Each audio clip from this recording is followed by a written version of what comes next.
Good morning, boys and girls. It's Tuesday. At least I think it's Tuesday. I don't know anymore.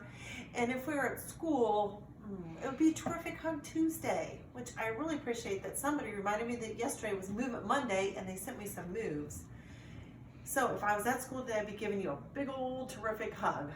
I miss you, but I want to share something with you that's so fun. All right, if we were at school, we would be starting this chapter book called Magic Bone. It's by Nancy Kurelik. It's actually a series. And if you remember, we talked a series is a book, authors write a whole bunch of books, and they're all usually about the same character.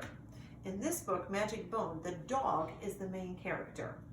And I think you're going to realize pretty quick it's a fiction series, but it's very fun. And you can see that even my dog, Lazy Peyton, has decided to join us to hear this story. So I'm going to read chapters 1 for sure. We'll see if I stop. Sometimes I get carried away, I have to do chapter 2. So this is Magic Bone. Because it's a chapter book, it doesn't have a lot of pictures. Not every page has pictures, or sometimes they're really small. So I'm going to hold the book this way, and I'll show you a picture when it comes. Magic Bone, be careful what you sniff for. All right, now I see the copyright date. There's a copyright date in here. I find that little C with the circle. Oh, I don't see it. I'm not finding it. I'll have to look again later. All right, we're going to turn, and there's no contents, but it does say chapter 1. Here we go. Wiggle, waggle, wee! I take a flying leap and land right on the big couch in the living room. I know I'm not supposed to go on that furniture, but I can't help it. This couch is so soft and comfy. Jiggle, jiggle, jiggle. I roll my back and wave my paws in the air. Wiggle, wiggle, wiggle. I flip over and squirm on the soft cushions. Hello, yard. I bark as I stand on my back paws to look out the window. I can see my whole yard.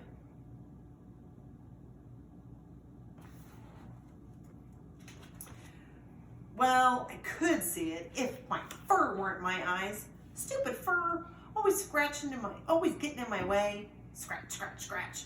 My paws scratch the fur away from my eyes. Scratch, scratch, crash. Wiggle, waggle, yikes. My stupid paws just knocked the tick-tock toy, which was on the table next to the couch, onto the floor. I hop down and take a look. The tick-tock toy has a big crack in it, and it isn't ticking or talking anymore. Oh, look what you did, I bark at my paws.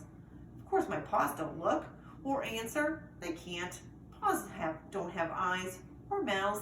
Paws just have fur, like the fur that got in my eyes and caused this whole mess in the first place. Bump, bump, bump. What do you think that tick-tock toy could be that he's talking about? It's a clock. He knocked over the clock. That's the sound of Josh's 2 legs running down the stairs. Actually, he's stomping down the stairs, which means I'm in trouble. Bad dog, Josh yells. Oh, see what I mean? I don't understand a whole lot of 2-leg words, but I know what bad dog means. I wiggle onto the table and give Josh my best sad dog face. I'm sorry, I whimper. Josh doesn't understand. Probably because he doesn't speak dog. My tail slips between my legs. It knows Josh is angry too, which is pretty amazing since my tail doesn't have ears to hear Josh yelling, or eyes to see his angry face. Sparky, Josh says to me, shaking his head. His mouth keeps moving, and I can hear sounds coming out of his mouth, but I can only understand my name, Sparky. I know he isn't too angry because now he's smiling. That's something dogs and 2 legs do to be friendly. I guess it's okay to crawl out from under the table now. Josh kneels down to scratch me between the ears. Oh, I love when Josh scratches me. I think he must be the best 2-leg scratcher in the whole world. Ah, a little to the left, I bark as I cock my head to the side. My tail pops out from between my legs and starts wagging wildly. Crash! Oh, wiggle, waggle, yikes. There goes the tall, skinny glass water bowl that Josh keeps on the table. I don't get how you're supposed to drink from that water bowl. You can't really get the water out, even if you stick your tongue all the way in. I know, because I tried. What do you think that water bowl might be? Josh must think it's a water bowl too, because he never drinks from it. He just uses it to hold flowers. Well, he used to. Now it's in pieces and the flowers all over the floor. Water's everywhere. Sparky! Josh shouts. Uh-oh. What did Sparky break? What do you think a glass water bowl that holds flowers would be? If you're thinking of vase, you're right. I turn around and bark at my rear end. Stupid tail! Why did you hit the water bowl? I reach my head around and try to grab my tail with my teeth. My tail tucks itself between my legs again. I reach back farther. My tail tucks itself tighter. I reach, it tucks. I reach, it tucks. My tail and I are running around and around in circles.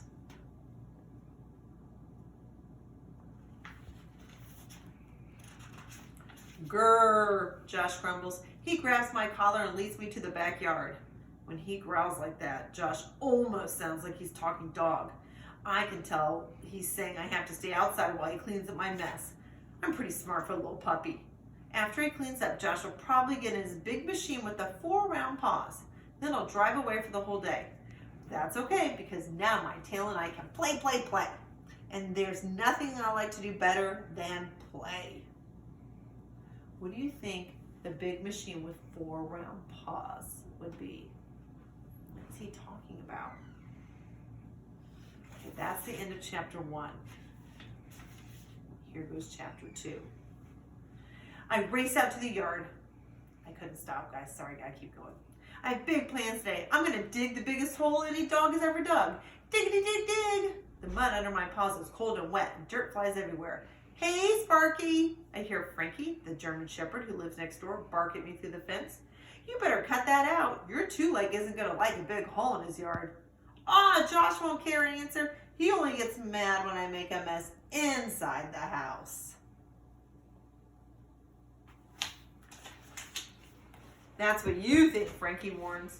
I'm telling you, 1 too many holes in the yard and you're gonna go to the pound, kid. I've seen it happen a million times. I'm going to the what? I ask him. Pound, Frankie answers with a laugh that sounds more like an angry growl. You know, that place where they keep the dogs that nobody wants? You don't want to go there. Trust me. The dogs stay in big cages with bars on the wall, and they don't let them run or dig. Never? I asked nervously. Not ever, Frankie asked.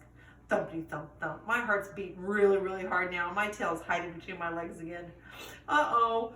I have that feeling, that tingling feeling, and that means one thing. I gotta go. I race over to the big tree near the fence and lift my leg. Sometimes I pee when I get scared, and I'm really scared right now.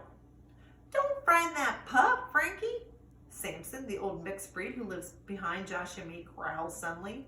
Frankie starts to say something else, but he shuts his snout right away. When Samson talks, all the dogs listen. Even a German Shepherd as mean as Frankie will listen. Samson smiles at me through the fence. You're not going anywhere, he promises. Your 2-leg loves you, and I can tell.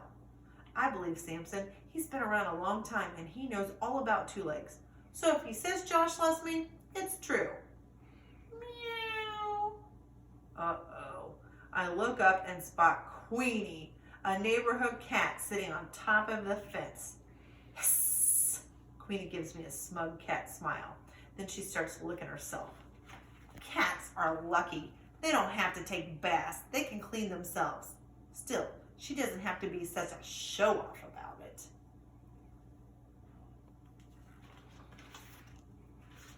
I'll show her something dogs can do that cats would never try.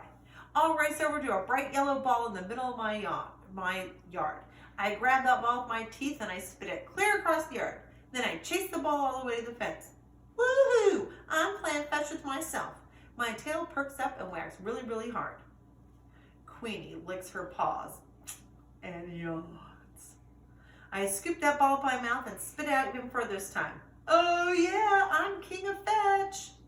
I'll get you, I bark to the ball, and my paws start running fast, faster, fastest. I'm headed right for the ball.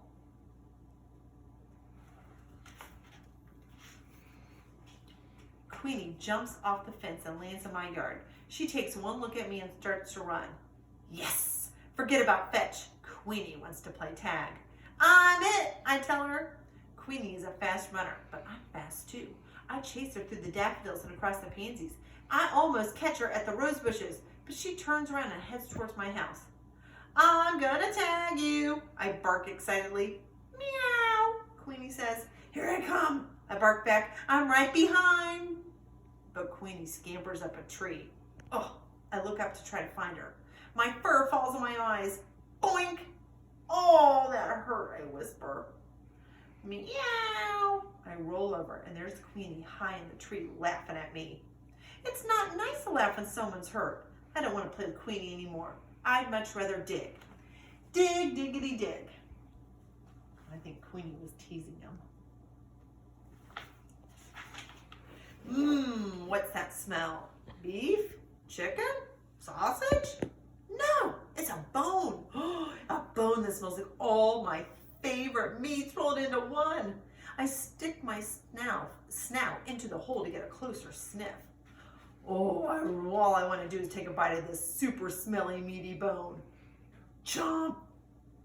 Wiggle, waggle, woo! Suddenly I feel dizzy, like my insides are spinning all around, but my outsides are standing still. Stars are twinkling in front of my eyes, and even though it's daytime and all around me, all I can smell is food. Fried chicken, salmon, roast beef. But there isn't any food in sight. Kaboom! What was that? Kaboom! If I were inside, I'd run and hide under Josh's bed. But there's no bed in the yard and no Josh to keep me safe. This is wiggle, waggle, weird. Kaboom! And scary. And that is the end of chapter 2. I'm going to put a bookmark in here, and tomorrow we'll read chapter 3 of Magic Bone. Be careful what you sniff for. What do you think is going to happen now that he's bit this bone? I want you to think and make a prediction inside your head and see tomorrow if that's what happens. I love Magic Bone books. I don't know if Peyton loved it. I don't know. It's a dog story. She probably liked it. All right. Have a great day. Go outside and check the weather. All right. I miss you. See you soon.